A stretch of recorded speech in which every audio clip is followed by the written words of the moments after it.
Squad. We're here to talk about Zinnia. ISIS was saving the gays from suicide Jones. Here we go. Let's keep going. You sure? Yeah.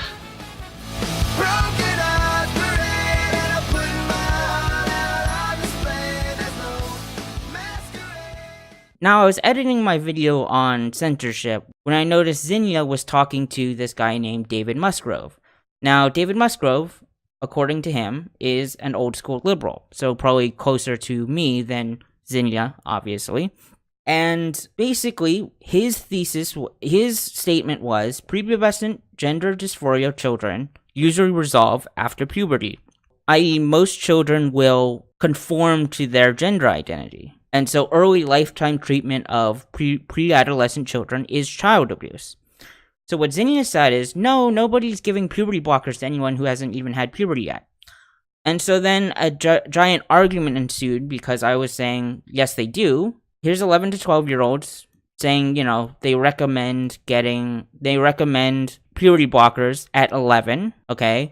Here's Jazz Jennings, who got puberty blockers, and then subsequently didn't have enough material to fully transition because of the puberty blockers. She's incorrect in that they're not getting puberty blockers. They are getting puberty blockers before puberty or during puberty, however you want to do it. They're stopping puberty.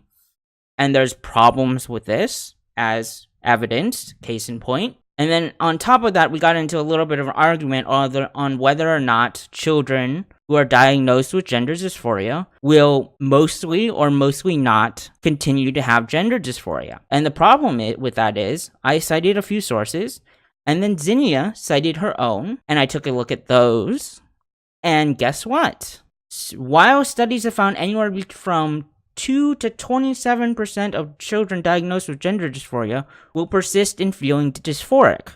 So that means most children will not continue to feel trans. Once they get to puberty, they will no longer be trans. They won't have gender dysphoria. And so her excuse for this is, oh, but we were using DSM-4, and DSM-5 is the one that's saying, that's the one where most children diagnosed with gender dysphoria, they will continue feeling trans into adolescence. Okay, so why doesn't she cite any DSM-5 studies? There aren't any. The only 3 mentions of DSM-5 are these 3. And this study says, what should be emphasized is that studies do not use the fairly strict criteria of DSM-5, and the children could receive the diagnosis based only on gender variant behavior. With DSM-5 criteria, the persistent rate probably would have been higher.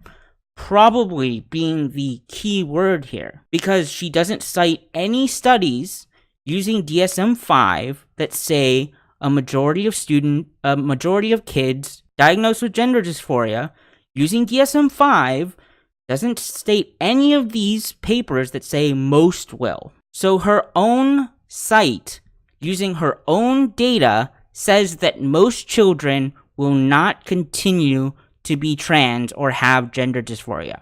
Her own site, her own research, her own citations. Congratulations, you played yourself.